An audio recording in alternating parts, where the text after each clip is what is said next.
Live from New York, this is the Harvey Hour. My name's Nathan Harvey, and as always, I'm joined alongside my dad, Stephen Harvey. How are you doing on this Monday? It was a pretty great weekend for Celtics fans, not so great for Heat fans. Buzzer beater win, which we'll jump into in just a number of minutes here. But I just want to know, before we get the show started, how are you doing on this Monday evening? Happy Memorial Day to everyone. Yeah, happy Memorial Day. Yeah, it's a big day. Got the day off. Celebrate the United veterans. States, veterans. Thank you to all the veterans. Absolutely. Much appreciated. Absolutely. Hard to pay back someone who lays down their life for the country. Really? You can't pay it back, really. You can't pay it back, but we honor them today. Absolutely. Let's get into our first topic. So, last night, it was Saturday night? It was a pretty hectic night, I would say. The Celtics were up by 10, and at one point they were up by 13. And then, the fourth quarter, late in the fourth quarter, the Celtics started to let up. And the Heat actually came back and led as much as 3 at some point in the game. And there was a late foul on Al Horford, put the Heat up with 3 seconds remaining. And then Derrick White decided to become clutch Derrick White, and off a Marcus Smart 3-pointer that actually was pretty good, he was able to put back the bucket to send it to a Game 7. So I just want to know what your reaction was to the Celtics forcing a Game 7 in Boston tonight. It's one of the greatest basketball games I've ever watched. It was really something. Very exciting game. I thought that the Heat, when they went up by 1 with 3 foul shots, that's a cheap way to take the lead, I think. And that foul on Al Horford, I guess it was a foul. It's fortunate that the Celtics challenged it, right? Because the refs looked at it and they put 9/10 of a second back on the clock. If they hadn't done that, no way that Derrick White would have gotten that shot off in time. He got it off with the 0.2 of a second left. So I think it was a fantastic game. I was watching the commentary by Charles Barkley and Kenny Smith and Shaq after the game, and I couldn't disagree with those guys more on the way they were all upset that the Celtics didn't blow them out. The Celtics went down there in a hostile territory. They'd already won 2 in a row. To win 3 in a row in the Heat's home court without Brogdon, right? He was hurt. I think there was a stupendous job by the Celtics, and I'm not surprised that it was that close. And for them to pull it out that way with 3 seconds to go, and for Robert Williams to throw the ball in smartly to Marcus Smart. Derrick White was the inbounder. I'm sorry. Derrick White inbounding the ball. And then Smart instantly turns and shoots. And Derrick White heads straight for the basket. And he wasn't blocked out. That's a real deal play, man. That's something that's a championship play. That shows those guys they're championship quality players, so they have the heads up to be able to make that play at the end of the game when it looked like they had lost. So I thought it was a great game, and I'll be watching tonight. Yeah, it should be a very good game. We actually have the clip where this is that last second shot. Marcus Smart immediately shooting it. And honestly, they had both sides covered. They had the left and the right side, depending on where the ball landed. It just so happened to land right in Derrick White's hands on the left. And Derrick White actually did a number of things really good. If Marcus Smart decided to pass to him, Derrick White was ready for the pass. But instead, he decided to box out or at least close out the gap between the ball and try to get the rebound. And he did with 0.2 of a second remaining. And was able to actually pull out that win. But I have a problem with you saying that, they just started ripping on the Celtics, said they shouldn't have won. The Celtics shouldn't have won that game. They were up by double digits, and heading into the fourth quarter, they were winning by 7, and they completely blew the lead. They started to choke. So you can't say, they were ripping on the Celtics. The Celtics went in there too. They were down 3-0. They needed to win the past 2 games. Yeah, well, so did the Heat. The Heat knew that was a Game 7. Now they're up in Boston. That's going to be much harder for them. I'm sure it'll be harder for them, but it wasn't. What the Heat are doing is absolutely tremendous. What the Celtics have been doing is embarrassing. To go up by as much as 13 and then choke the game away in a matter of 4 minutes, that's what they've been doing all season. This isn't some obscure thing. All of a sudden, oh my God, the Celtics are choking. Statistically, this is what the Celtics have been doing in clutch time for, honestly, the past couple years. They've been one of the worst clutch teams in the NBA. No, they made Jason it to, Tatum. No, wait a minute. They made it to the NFL. I'm sorry, they made it to the NBA Finals last year. Right. So they couldn't have been choking that badly, or they made it to the finals. In clutch time, they've been one of the, if not the worst team in the NBA for the past couple of years. Yeah. That is a statistic, analytical fact. Well, they won last night in the clutch. It doesn't get much more clutch than that. They needed to win. Doesn't get much more clutch than that, Nate. Facing elimination. I agree. 3 seconds on the clock. Yep. The right pass in. Yep. Quick shot by Smart. A very smart shot by Smart. Yep. Right? It looked like it was in. It rimmed out, right? It almost fell, yeah. Lucky the bounce went to White, who was smartly headed straight for the basket after Smart took the shot. It was an outstanding play. Outstanding play. But I think you would agree the Celtics did not deserve to win that game. I don't think. Why did you say that? Because they shot the lowest 3-point percentage of the entire season at 20%. Miami didn't deserve to win. Look how poorly Butler and Adebayo played. So you're saying that just because a team's stars don't perform well, they don't. 5 of 21. I agree, but you're saying he's lucky he had 12 of 14 free throws to get his scoring up to 24 points. You can say the same thing about Jason Tatum and about Adebayo, 4 of 16. Right? He had a lot of rebounds, so I'll give him that. He only had 11 points. Those guys, they had 35 points between the two of them, and the Celtics, Brown and Tatum together had 57 points. So I'm going to combat you with that. Jason Tatum, about half his points were free throws. So if you're going to put it on Butler, you also have to put it on Tatum as well. Yeah. 15 of Jason Tatum's points were on free throws. So he would have had actually 16 points compared to Jimmy Butler's 12 points. So they're not actually entirely off.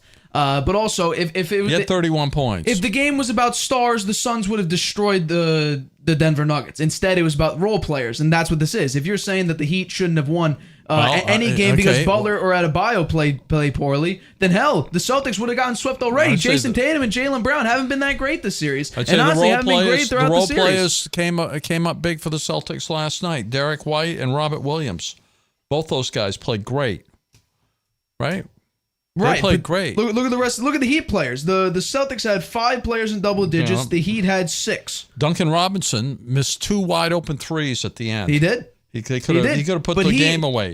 Kyle Lowry only had 8 points, so I don't think their bench was anything special last night. Duncan Robinson had 13 points. 13 points, more than Derrick White. More than Derrick White. More than Robert Williams. Yeah, but he missed the clutch shots. He missed 2 wide open threes at the end. I actually have it. And by the way, I'm going to say this. Let's bring up this clip. I have this here. This is after Derrick White's 3 to put them up. Bam actually screwed them over with the 4-point play that actually put the Celtics back up by 3. Duncan Robinson hit the 3 to actually put the Heat up by 1 at this time. So he did hit a pretty clutch shot about halfway through the fourth quarter. This turned out to be a technical foul, a goaltend, and a foul on Bam Adebayo. And these are the 2 missed 3-pointers by Duncan Robinson. Look at that. People, I think, know basketball pretty well. That dribble that Duncan Robinson took actually screwed him over on that shot. And this is another wide open shot that Duncan Robinson missed. No, he didn't dribble there and he missed it. Right, but that's also in transition. That bounce right there screwed him over. And then there was missed open shots, but actually Duncan Robinson hit a shot to put the Heat up by 1, and then Bam flipped the script by committing that technical foul, and goaltend as well. And that was a bad move by Bam on that one, right? Hanging on to the rim. What was he doing that for? It was trying to brace himself. Foul. It's a technical foul. He fouled Jaylen Brown, and it was a goaltend. So it was a 4-point play. Yeah. Swung the Celtics lead, swung the Heat lead by 1 into a deficit by 3 in favor of the Celtics. Once again, Jaylen Brown, Jason Tatum, poor shooting night combined. 0 of 12 from 3. That's what we expect now. Marcus Smart was actually the big 3-point shooter. Most threes on the team. He shot 4 of 11. Once again, Jason Tatum had a poor game. Outside of free throws, because he was actually driving, he relied once again a little too much on the 3. 0 of 8. That's what he's been doing. Combined turnovers for Jaylen Brown, Jason Tatum, 7. Not too bad, but it was more than the entire Heat team combined. So I have a problem there. If your two players have more turnovers than the entire opposition combined, I got a problem with that. The Celtics didn't deserve to win this game. And Jaylen Brown even kind of nodded, yeah, we probably shouldn't have been able to win this game. He said that. So when you're saying they interviewed Jaylen Brown with Ernie Johnson, Charles Barkley, Shaq, and Kenny the Jet Smith, he was asked, you guys didn't deserve this win, did you? And he did not say that they deserved this win whatsoever. I think he was surprised that they asked him that after it's one of the biggest wins, one of the biggest wins in Celtics history, right? And that's the thing they ask him. I think that's you think that's one of the biggest wins in Celtics history? I do think it's a big win. They're coming back from down 3-0 and on the but opponent's that game court. Wasn't a big. The entire concept of the playoffs, the series is a massive win. That's a huge win for the Celtics. That's a huge individual win. The game, no. The series, yeah, it would be because it'd be the first time a team does in history. But this individual game is not one of the best Celtics wins in history. Absolutely not. I think it goes down as a memorable game. Beating the Bulls with Larry Bird when Jordan dropped 63 is still a playoff record? That's a pretty big win. There's a lot of big games in Celtics history, that's for sure. I think this one will be remembered for a long time. Well, no, it'll only get remembered if they win tonight.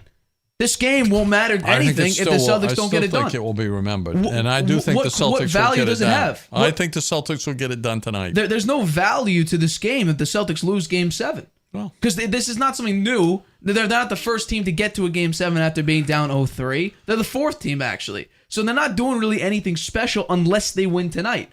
So this is all for nothing. This buzzer beater is what it is. It's a great shot, I'll give you that. But outside of it being a great shot, what else is it? If they don't win tonight, what does this mean? Nothing. It really means it was a nice feat to watch, and especially watch it live. It was a great game. But overall, if the Celtics don't pull it out tonight, this game means nothing. They're just prolonging what should have happened 3 games ago. I think the Celtics win by 6 tonight. That's interesting. You say then the Heat would actually win the spread. Spread's -7, and maybe 6.5 now. But well, I'm going with 6 because I believe the ghost of Bill Russell will be in the Garden tonight. That's fair. Everybody's wearing number 6. Number 6 is on the court. It's on the court, and I believe the ghost of Bill Russell will pull the Celtics through. They win by 6. That's interesting. We'll talk about that later on in the show, whether or not the Celtics can win tonight. Let's move into actually some football, which is pretty interesting. So we got some news. Jimmy Garoppolo had surgery on the ankle that we thought didn't need surgery during the regular season. Late in the season last year, Jimmy Garoppolo went down with an ankle injury, broke his foot. Supposedly, and he was out for the rest of the season. He could have made it to the Super Bowl, potentially, if they made it to the Super Bowl. But instead, nope, the 49ers got off of him. He was still dealing with the foot injury. He was told it didn't need surgery. Now he signs with the Raiders. He failed a physical, which is big, and now he's going to have surgery on the ankle. Otherwise, the Raiders can actually release him without any penalty, and Garoppolo won't make a dime. So I want to know, who do you think will be the Raiders quarterback in 2023? Jimmy Garoppolo. Garoppolo passes a physical? I think so. I mean, he has until July or August. And they signed him knowing that his foot was a problem. He didn't pass a physical when they signed him. Correct. So he's gambling on the fact that he thinks his foot will recover in time for him to be playing. And I think probably the doctors told him, oh, yeah, this is going to heal. It's not going to be a big issue. So I think that's why he went ahead and signed the deal with the Raiders, knowing that high probability that he'll be able to play. Well, this is the little timeline of how Jimmy Garoppolo's season or off-season started. In March 13th of this year, Garoppolo signed his 3-year, $72.75 million contract, and then he has foot surgery after signing the contract, and now reports are the surgery could sideline him until the beginning of training camp, which is big, because if he does not get healthy and pass a physical by basically the end of training camp or during training camp, the Raiders are going to release him and could be stuck with Brian Hoyer, Aiden O'Connell, or Chase Garbers as their quarterback. However, I just want to throw this little tidbit out here. There is one number between 0 and 19 that has yet been taken by the Raiders. Can you guess what that number is? One number? I'm not sure. One jersey number between 0 and 19 that has not been taken. Number 12. That is correct. That is correct. Number 12. And it just so happens that Tom Brady has become a minority owner of the Las Vegas Raiders. It's not done yet, is it? I don't think it's done yet. It's basically It's close. It's very, very close to be done. Actually, if he wants to step in there and be their quarterback, being a minority owner could complicate that. That could be a problem. You could do a Jordan thing. He has to have a unanimous vote of all the other owners, which he'd probably get, right? And I think there was one other thing in there that could be an issue for him. So he may, I don't know what he's going to do there. I think he'll probably go ahead and do the ownership thing and wait and see what happens. They'll find a way for him to play if he wants to, and Garoppolo's not there. Josh McDaniels is trying to do a reunion of all Patriots. They brought Brian Hoyer. They got Jimmy G. They got Jacoby Myers. They got Jakob Johnson, their fullback, who used to be on the Patriots. So I don't know, but Jeremy Fowler, ESPN, gave an update on Jimmy G's situation on Don't they have SportsCenter. Brandon Bolden too? I think he's with them. And Philip Dorsett as well. Yeah.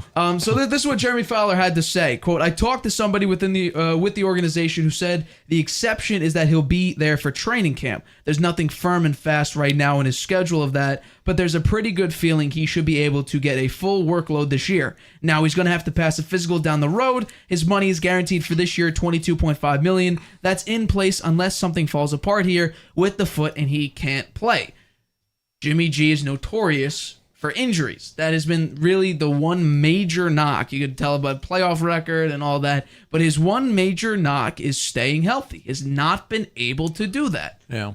And yet he still gets jobs. And hell, he signed a 3-year, $75 million contract. Yeah. So, I mean, honestly, knowing Jimmy G, there's a very good chance he won't be on the Raiders at the start of the season. I expect him to. I hope he does.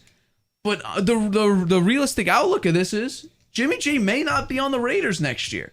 And they would have to be stuck with probably Brian Hoyer as their starting quarterback, who hasn't started. I'll look it up right here, but it has to be. I mean, he started one game for the Patriots, all for about 5 minutes before being concussed. But the last time Brian Hoyer started a game, like legitimately, was back in like a season, I guess. It was back in 2017 for the San Francisco 49ers. He went 0-6, 58% completion percentage, 1,200 yards, 4 touchdowns, 4 picks. I don't think you want to put Brian Hoyer as your starting quarterback, especially with talent like Josh Johnson, Devontae Adams, Hunter Renfrow, Austin Hooper's a decent tight end, Jacoby Myers, Philip Dorsett. They could pick up Carson Wentz. He's out there. Could also go Cam Newton as well if you want to pick him up. Yeah. But right now, I don't think Josh McDaniels will want Cam Newton. he had him on the team before. That's another Patriot he could bring in as well. Yeah. So maybe he wants to do a full Patriots reunion and put in another former Patriots quarterback in there. I think I'm sure they looked hard at Jimmy G's ankle injury and talked to the doctors before they signed him to a $72 million deal when he couldn't pass the physical. They did have to reconstruct his contract when that happened. It's news, you know. It's the media. They're bringing this up now. I mean, it's not. Well, we're a part of like that, it so wasn't take a new. shot at us. I know. That's why we're talking about it, right? But it's not really new news. I don't think, because everything was Jimmy known. G being hurt. No, the fact that he signed a contract when he was hurt and didn't pass the physical then. They're waiting for him to recover, and so far it's been maybe it's a little slower than they expected, but still got quite a ways to go. I mean, it's about 100 days. About 100 days. Not even June yet. Yeah. Well, I'm going to say this. I think the major shock is that he was told he didn't need surgery, and that's why he probably would have been available for the Super Bowl if the 49ers wanted to use him for the Super Bowl. And he even said he wished he can grab a helmet and play in the NFC Championship game when Brock Purdy got hurt. Now, all of a sudden, he needs surgery? I think that's the major shock here, is that he was told he didn't need surgery, and now he failed a physical and now will require surgery in order to actually start up a 3-year, $72.75 million contract. I'm sure he's hoping Raiders. that surgery is successful. That's a lot of money. It is. It's a lot of money. He got it in March. We'll he has to, if he plays one game without hurting his foot, then he is guaranteed $22.5 million. $22.5 million, which is interesting, because will he be healthy enough to play a game, to play a snap?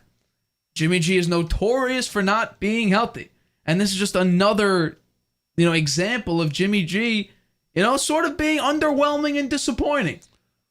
Now, I hope he could play. I like Jimmy G. I've been a very recent supporter for about a year. ever since. You've been hot and cold on Jimmy G But over the years. recently, for the past year or so. You couldn't say enough bad things about him quite a while ago, and then you kind of and changed your colors on him. I did.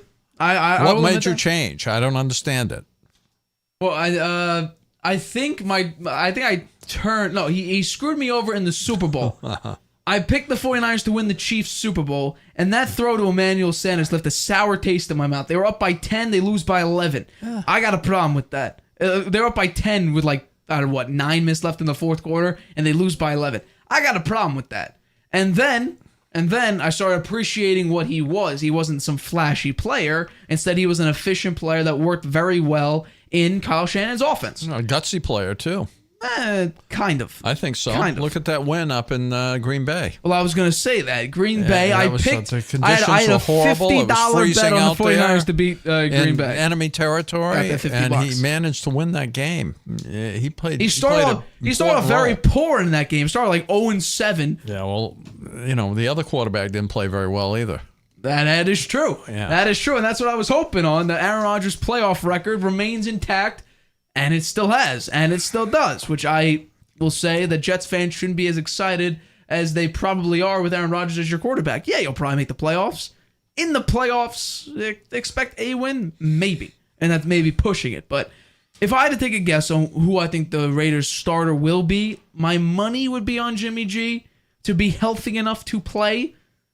But it wouldn't shock me if it was Brian Hoyer or Cam Newton. I don't think it'll be Brian Hoyer. If Jimmy G can't play, they'll find another alternative. You think they're gonna? I don't think Brian Hoyer. I mean, he got into one game with the Patriots last year, and I think the third play he got a concussion. He was out. Yeah, put in Bailey, and then the Bailey Zappi saga started. Yeah, and the Patriots fans haven't looked back with Bailey Zappi, but it's going to be interesting to see just who the quarterback of the Raiders will be. I think we both think it should be Jimmy G, but for me at least, it wouldn't surprise me if it was Brian Hoyer or Carson Wentz. Hell, it really wouldn't surprise. It may surprise me if Tom Brady comes out of retirement and plays. But I think, well, how about I think we may hear rumors percolating about Josh McDaniels maybe asking Brady about coming out of retirement and playing for them if Jimmy G can't go.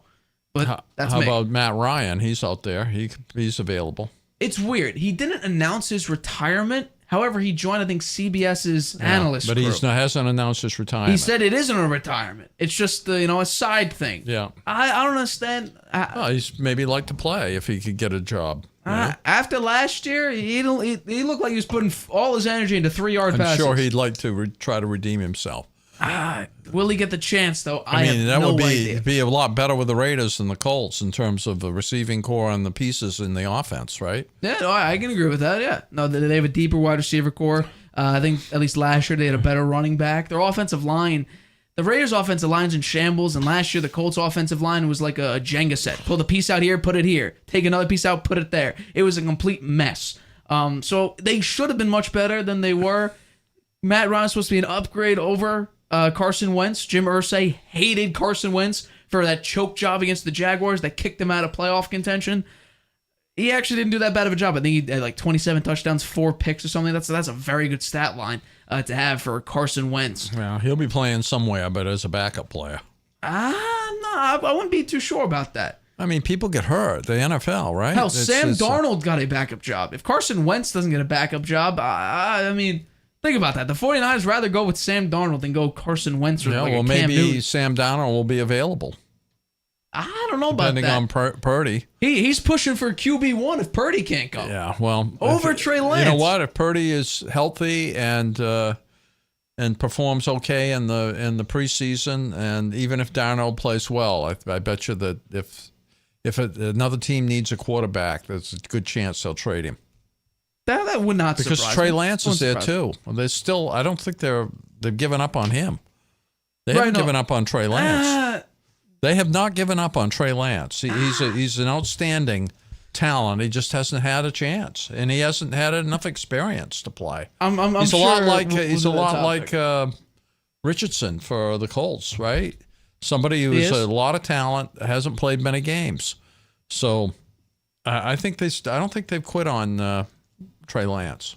I think that's going to be a pretty good topic if we do it down the line, because there's a lot to unpack with the Trey Lance and Sam Darnold and all that situation. But we'll get into it at some other time. Andy Dalton may be out there. Andy Dalton's the Panthers guy right now. We'll see. I mean, I doubt they're going to try hard for Bryce Young to start. So, and then who is the Texans? Have they got C.J. Stroud?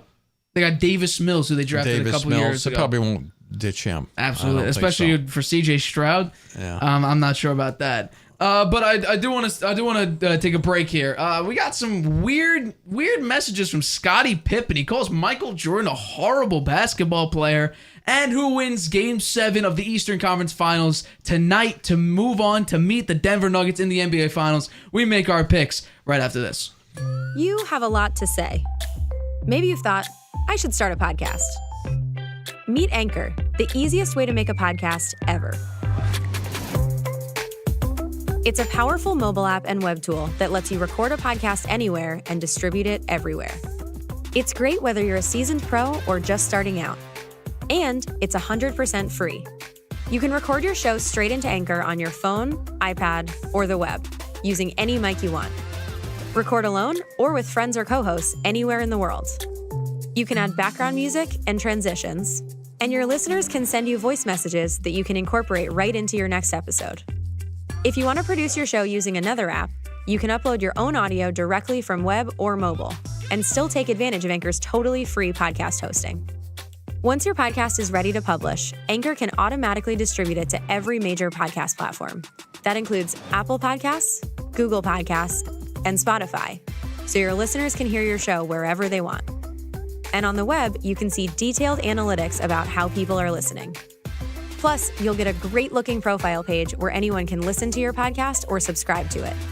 And if you want to ask your audience to support your work, Anchor makes it easy to collect monthly payments from the people who love your podcast and want to see it grow. You really don't need a recording studio, expensive equipment, or a bunch of technical knowledge to deal with a podcast feed. Just get started and join the diverse community of podcasters already on Anchor.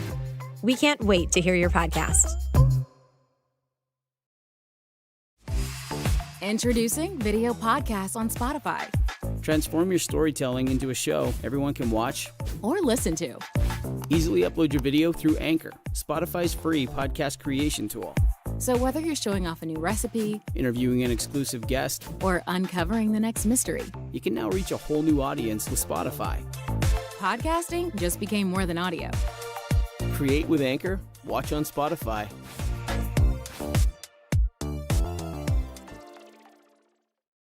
Welcome back to the Harvey Hour. My name is Nathan Harvey, and as always, I'm joined alongside my dad, Stephen Harvey. Let's get into this topic because it is absolutely absurd, and I think we both think that.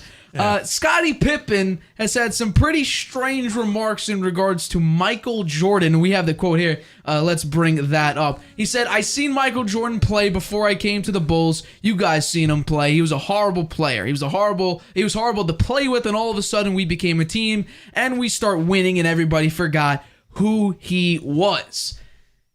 This is very weird. Yeah, I think so. Very, very weird comment for Scottie Pippen. So I want to ask you, is there any truth to Scottie Pippen's comments? No. I don't think so. I mean, nobody forgot who Michael Jordan was when they started winning championships. His notoriety and popularity became even greater when they started winning those championships. I will say, the 3 years that the Bulls played with Jordan and without Pippen, they did make the playoffs every year, but they never got out of the first round. And when Pippen got there, they started getting deeper into the playoffs, and they eventually started winning all those championships. But it wasn't just because of Scottie Pippen. It was mostly because of Michael Jordan and because of the other players that they had, too. They had Dennis Rodman. They had Horace Grant for some of those championships. And, they had some role players, Paxson and Kerr. They had some players that were helping out in addition to Pippen. So I think Pippen's just sour grapes. I mean, he was sour about his contract when he was with the Bulls. He took a contract that he thought looked pretty good to him, but his value went way, way up when they started winning those championships. And he was sour. He wanted a new contract, and he couldn't get one. And, he wound up leaving the team. And now Jordan's son is dating his ex-wife. So that's another fuel for the fire. And then the Jordan, The Last Dance, I guess Pippen felt like he was snubbed in that documentary. And all those things together, it just makes him a very sour person. I don't think he can say Michael Jordan was a horrible player. He might have been tough to play with. Jordan expected a lot, and you saw that in The Last Dance, right? There were a lot of players that said, wow, Jordan is tough on us. He's always tough on us. And that I think that had a lot to do with the Bulls' success, too. Jordan expecting excellence from everybody. Absolutely. I will say this. It's the same sort of defense I give for really any athlete.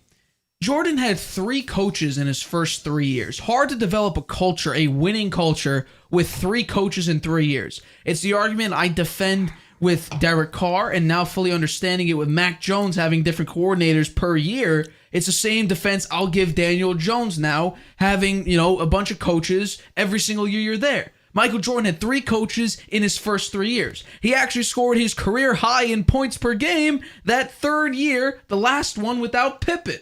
So to call Michael Jordan a bad player or a horrible player, that is completely idiotic to say. Yeah. Now, a horrible teammate, there's actually some data. There's something to back up. I mean, he punched Steve Kerr. He ripped on his teammates all the time. But we sort of took that from a positive standpoint. He wants to toughen up his team, build a winning culture. And you know what? When it pays Hold off people like accountable. this, when it pays off with wins, it's generally accepted okay. Tom Brady ripped his O-line several times. He won championships. He would scream at players. He won championships. When you win championships, and that's sort of your MO, you kind of get a pass for that. Now, when you're losing, you don't get a pass for that whatsoever because it ain't working. You have to change something. They did make it to the playoffs the first 3 years with Jordan without Pippen, but once again, you had 3 different head coaches. Now, the 3rd head coach, Doug Collins, he was there for 3 total years, 2 with Pippen and Jordan combined.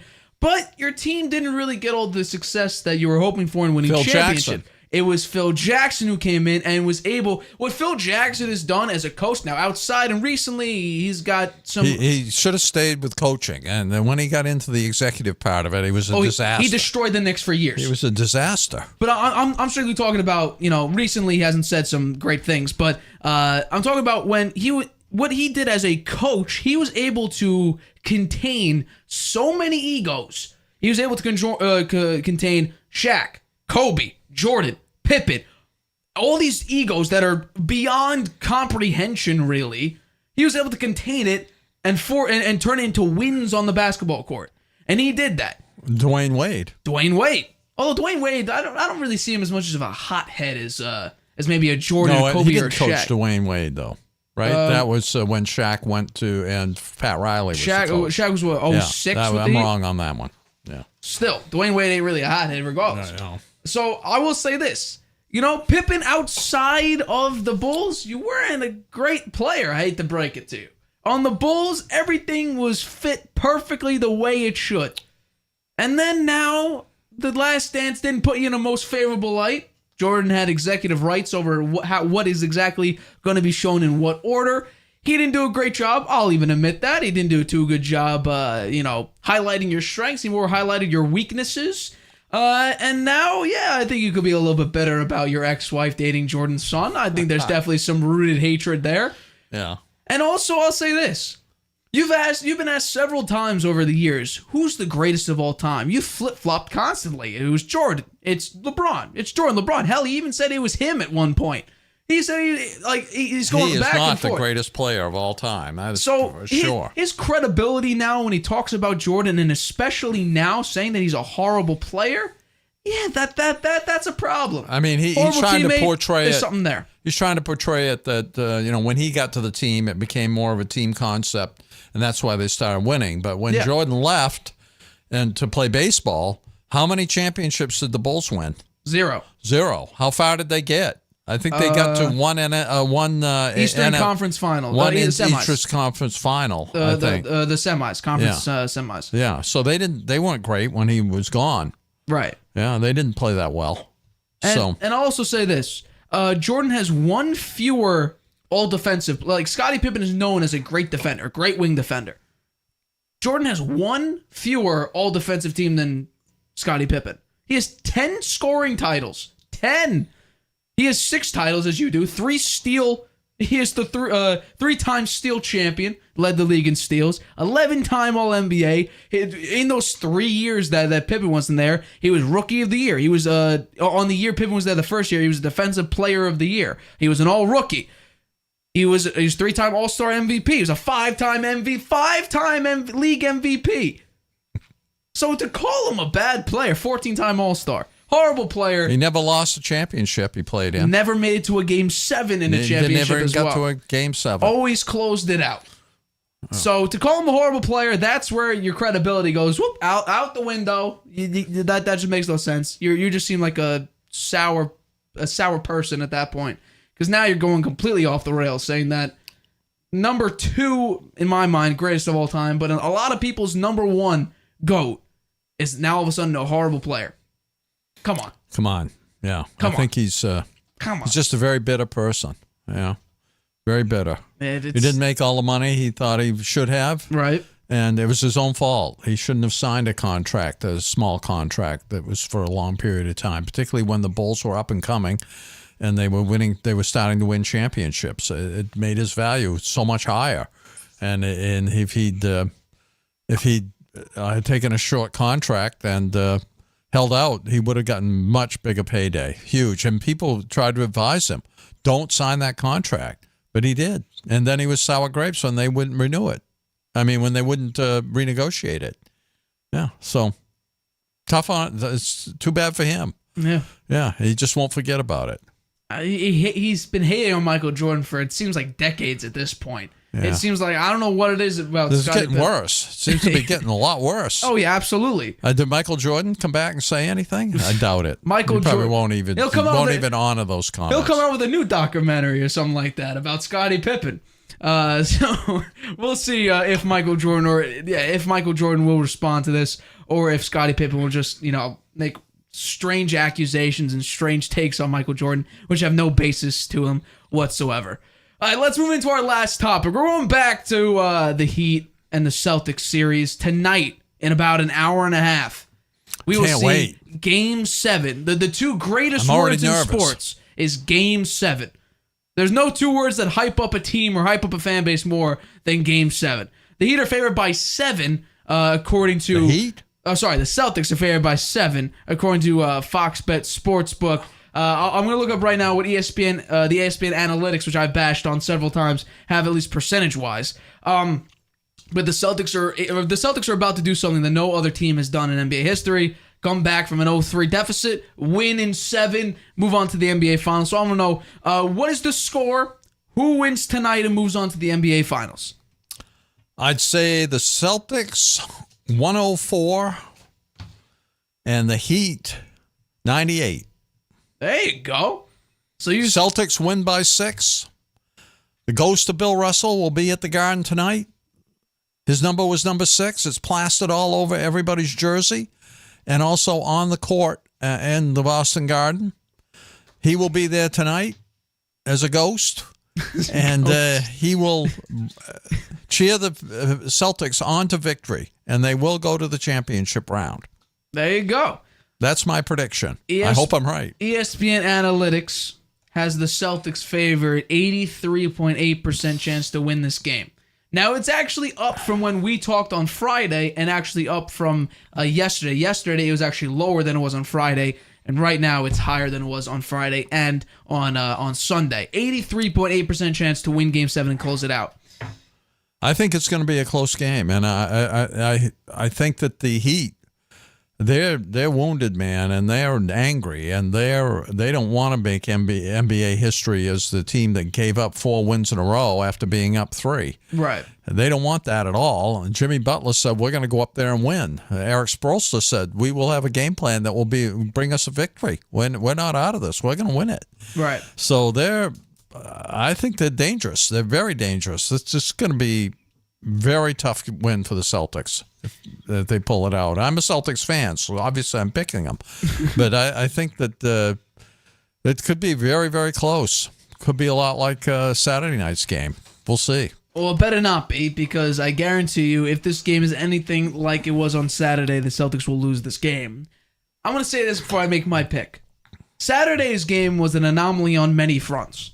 The first front is Bam Adebayo and Jimmy Butler played terrible. They played horrible. They played like role players. They did not play like the two stars of the Heat that they are. And especially a guy who has been nicknamed, Playoff Jimmy, and who rumors have percolated about how he could be Michael Jordan's son, his distant son, that no one knows about. Making jokes about that. He's not living up to that title, at least recently. Every single loss, I would say the Game 4 loss, he shot all right. 43%, he scored 29 points and had 9 rebounds. That ain't that bad. But the past 2 games, he hasn't looked great. Hell, he hasn't even looked good.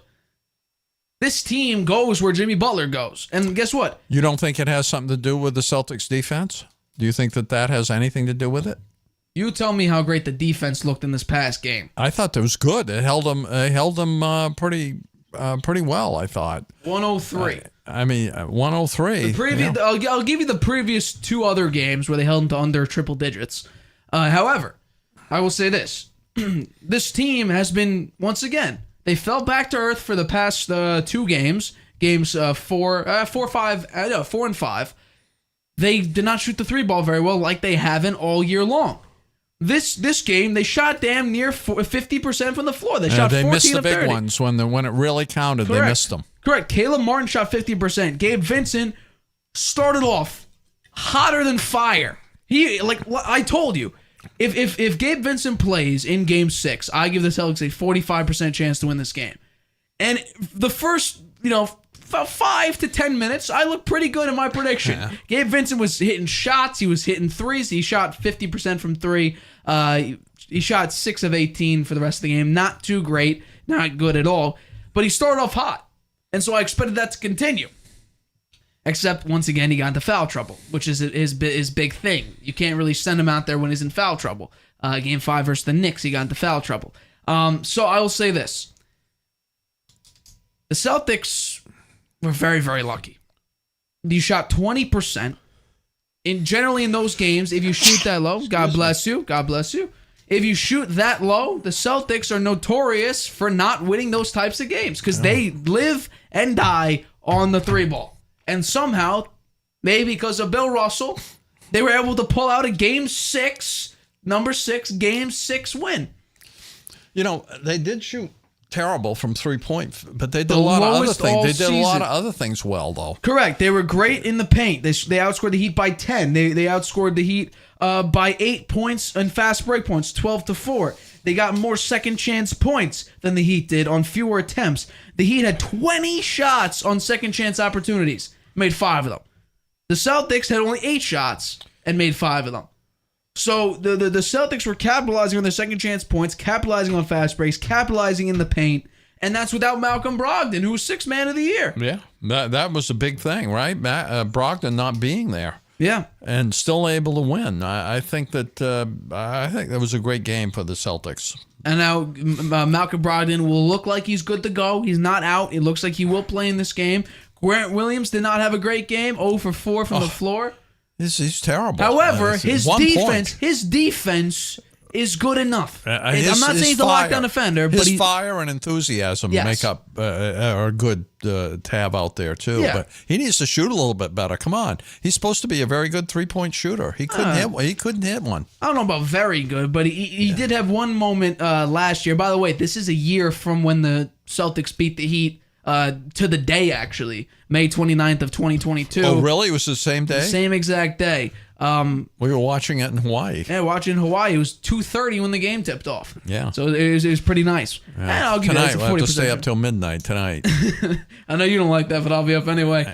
So it'll be very interesting to see. I will pick the Celtics to win because I originally picked them to win the series anyway. I picked them to win in 6. They can't win in 6, but I'll pick them to win in 7. I will take the Celtics to win and move on to the NBA Finals, 109-101. They cover the spread. I think Jason Tatum has an okay game, but I think it's going to be, everyone else. I think Jaylen Brown will have a good game. I think Al Horford may drop double digits in points. I think Malcolm Brogdon will hit 2 or 3 threes in the game. I think the Celtics How will about win. Derrick White? I mean, he's had a very good series. I don't expect Derrick White to, hit a last second shot and go 3, He's 7 played from 3. his defense on Jimmy Butler's been fantastic. Jimmy Butler didn't score in Game 6 when Derrick White was covering him. Yeah. 0 for 6. I'm saying if Jimmy Butler starts off anywhere near 20% from the floor early on in the game, I think the Celtics will win. Because if Jimmy Butler starts slow, this team isn't going to be able to recover. They almost did thanks to shots from Caleb Martin. Thanks from, Gabe Vincent hitting shots. Thanks to Max Strus for hitting a couple shots. Bam Adebayo, he was in 1 or 2 shots there. But if Jimmy Butler starts off slow, the Heat are going to be shaking in their boots, and especially if the Celtics get hot from 3 early. That's the big thing. How are they going to come out and execute early on? If they start shooting threes like it's nobody's business, like if they're free samples at a Costco, yeah, the Celtics may lose that game because they're just pumping out threes. Their game is bully ball, especially early on.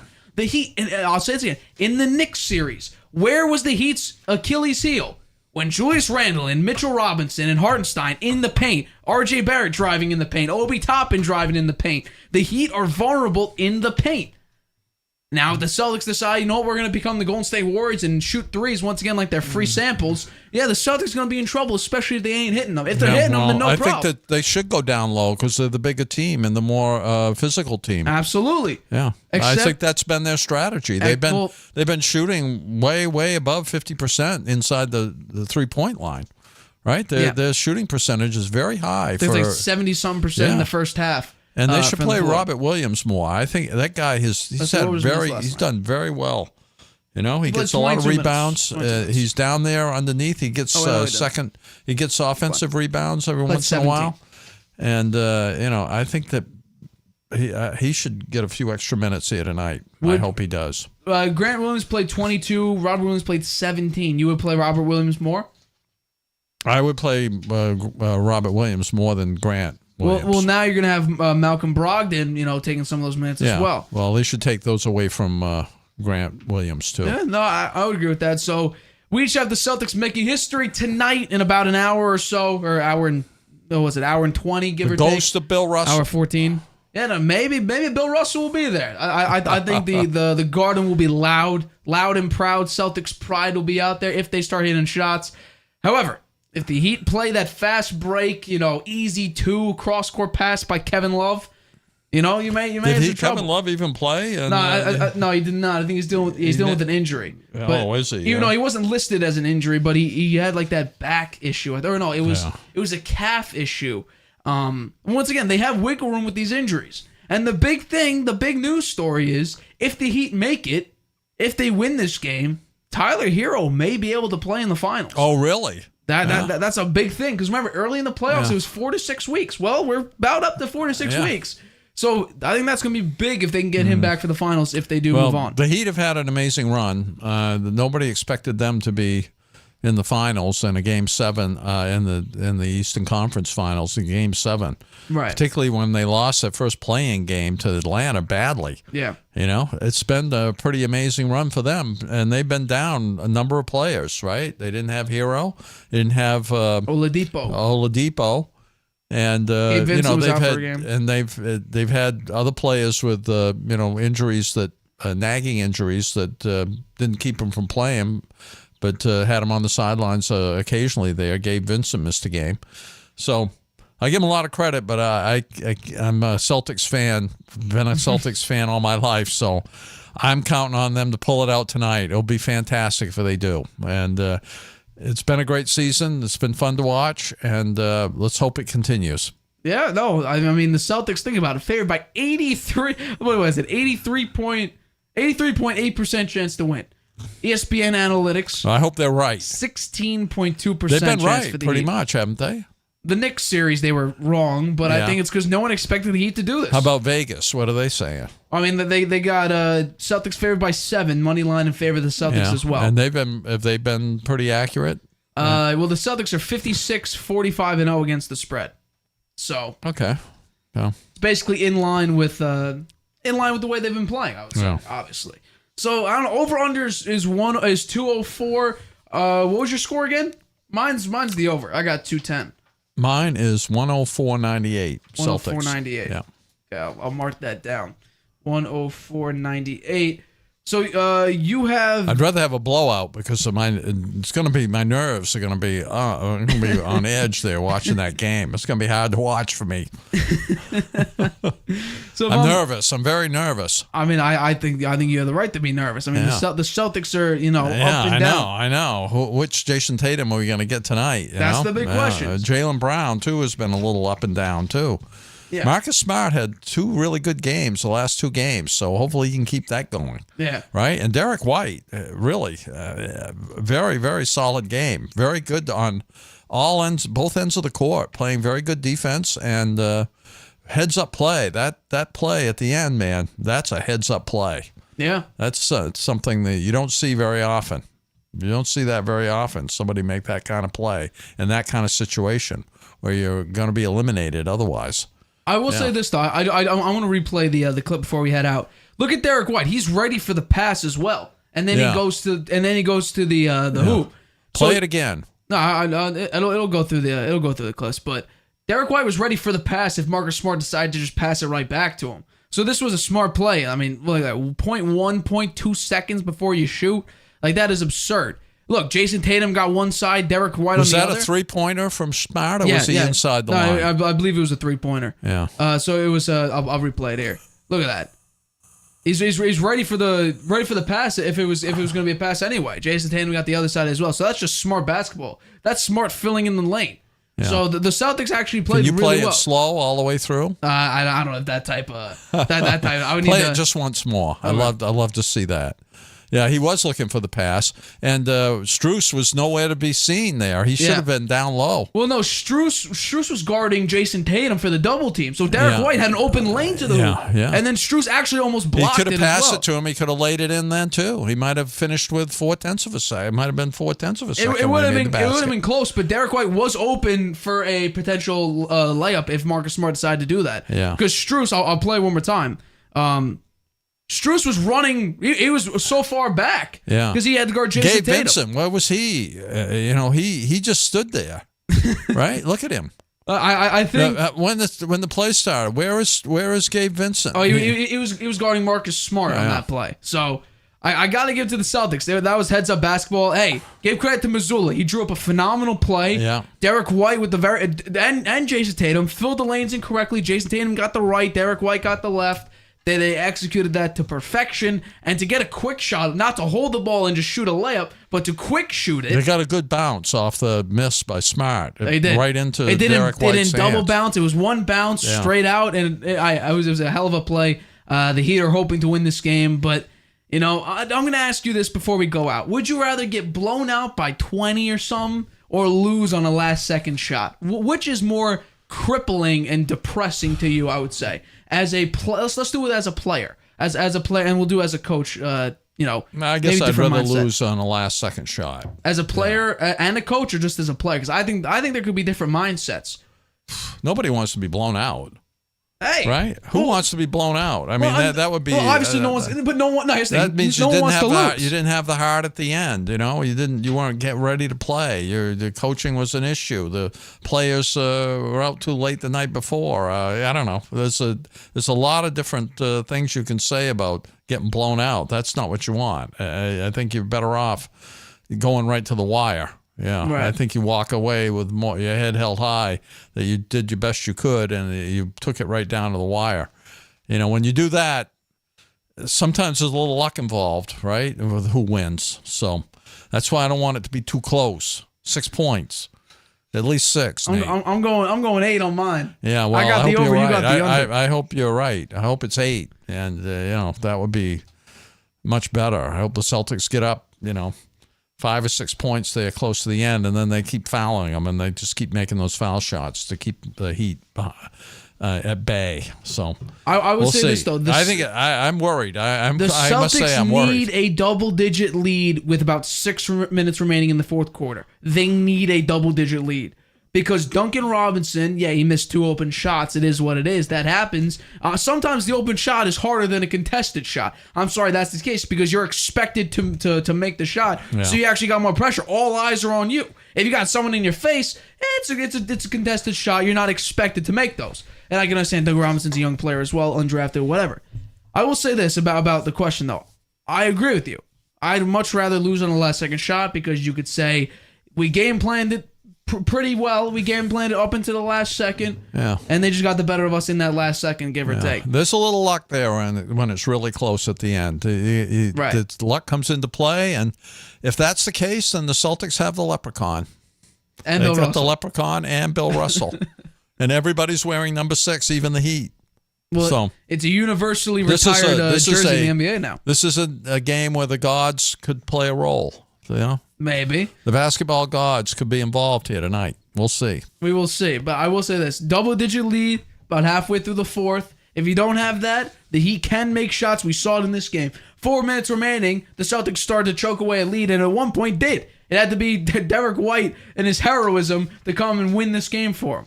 So you need a double-digit lead. Yeah, well, Marcus Smart missed a foul shot there, too. That would have, no matter what Jimmy Butler did there, the 3 foul shots, that would have put it into overtime. But Marcus Smart missed the free throw there. That was pretty big. How about too. Jimmy Butler hitting all 3 free throws as well? Yeah, I know. That's not easy to do. And he did hit a 3-pointer there finally, too. The only one he had in the game. Yeah, so I don't know. I love basketball, and I'm fortunate to have grown up in New England to be a Celtics fan all my life. Growing up when Bill Russell played, I watched those, and the Celtics run with Larry Bird. There's a lot of history there. There's a pride that goes with being a Celtic, and I think these guys got to recognize that and step up tonight, put their best foot forward, and give it all they've got, and hopefully come out on top. Here's the problem. The finals, no matter what team makes it, the Nuggets seemingly have had it seems like months of rest. I can't even remember. They're going to be rusty. The last time. They're going to be rusty. Maybe, but I can't even remember the last time the Nuggets played. Start? The championship series starts where? In Denver? Or I think if the Celtics win game 1 and 2 will be at them because they have the better record. Oh, really? Okay. I believe that's what it is because right now, if you look up the finals, it's still a to be determined who's the home team because I do think it's whoever has the better record gets the home court advantage. I think that's what it is. I could be wrong. I didn't look it up. But I think that's the case. That's why you don't see Nuggets as a definite home team for game 1. Because if the Heat lose, the Celtics, I believe, will get home field advantage, home court advantage. If the Heat win, I think the Nuggets then will get home court advantage. So we will see. Game 7 is about in an hour. We're going to close it out here for today's episode of the Harvey Hour. Catch me on Wednesday, 3 p.m. right here on YouTube. Catch us on Friday, 6:30 p.m. Eastern, where we talk about the NBA Finals, which should be a very interesting. Game 1 of the Finals, I believe, is Wednesday, Celtics June Nuggets. 1st. It's going to be, it might be Thursday, sorry. Thursday, I believe, is game 1 of the NBA Finals. We will see. That's a long rest for the Nuggets. They definitely have a long rest here. They've been waiting a long time.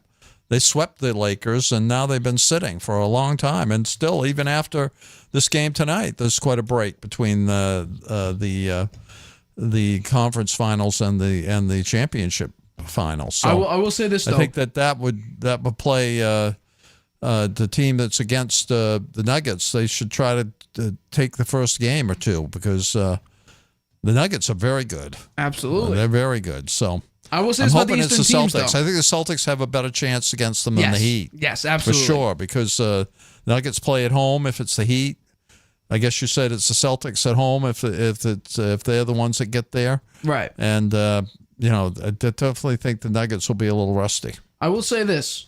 The Celtics right now, not even in the finals, have the highest chance to win the finals out of any of the remaining teams. Really? They have a 45.1% chance compared to the Nuggets' 44.7%. I don't know. The Nuggets look 10.3. so good. They look very good throughout the playoffs, right? No, they did. Yeah. What would they swept the Lakers the series before that? That was the Suns. I think they went they won that in 6. They won 6, yeah. And they blew them out in the 6th game, right? They blew them out in the game 5 and 6. Yeah, they blew them out. Those game 3 and 4, that's when Devin Booker and KD had those 70 combined point games. Yeah. So we'll have to see. But it's going to be interesting tonight. Moving forward, we'll see who is in the NBA Finals. I wish I was at the game. Denver Nuggets. I would love to be there. was it TD Garden, Boston Garden, whatever garden is there. It's going to be very loud tonight, I would definitely say, especially if the Celtics go on a little bit of a run. But we will see. My name is Nathan Harvey. That's my dad, Stephen Harvey. You will catch us Wednesday for me, Friday for the both of us, right here on YouTube at 6:30 p.m. Eastern. We will see you. Night, then. Grandpa. Happy Number one Memorial fan, Day, everyone. Thank you. Happy Memorial Day. We'll see you on the next episode. Introducing video podcasts on Spotify Transform your storytelling into a show everyone can watch. or listen to. Easily upload your video through Anchor, Spotify's free podcast creation tool. So whether you're showing off a new recipe Interviewing an exclusive guest, or uncovering the next mystery, you can now reach a whole new audience with Spotify. podcasting just became more than audio. Create with Anchor, watch on Spotify.